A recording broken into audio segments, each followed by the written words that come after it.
Kwa jina la Baba na la Mwana na Roho Mtakatifu, amina. Historia ya maisha ya watakatifu.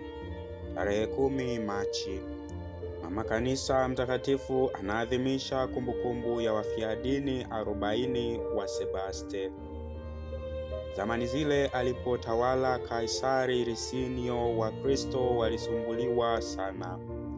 Askari 40 wa jeshi la Sebaste Uturuki wa kabila mbalimbali walikataa kuzitolea sadaka kwa sanamu za uongo.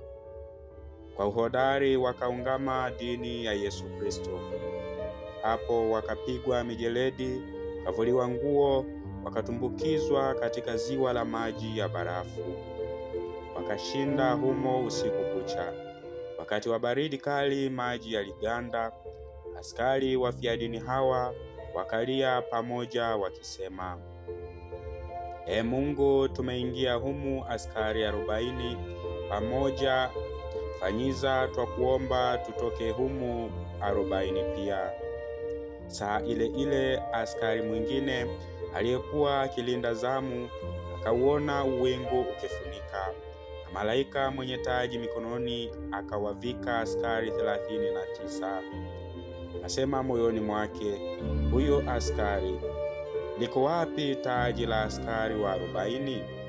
Punde si punde aliona yule askari wa 40 akitoka ziwani, akaingia katika birika la maji ya uvuguvugu lililowekwa karibu ili aoge. Mungu hakukawia kumwadhibu mkanadini yule. Basi akafa ghafla humo humo birikani. Askari huyo mlinda zamu alipoona hayo akashtuka sana, akawaamsha wenzake akawaambia, na mie niko Mkristo. Akavua nguo zake akaingia mwenyewe katika ziwa la barafu ili apokee taji la 40. Asubuhi yake watu wakaja kuondoa miili ya wafiadini ziwani humo. Wakakuta askari mmoja kijana jina lake Melito bado anavutia roho. Watesi wakamhurumia wakidhani labda atakana dini.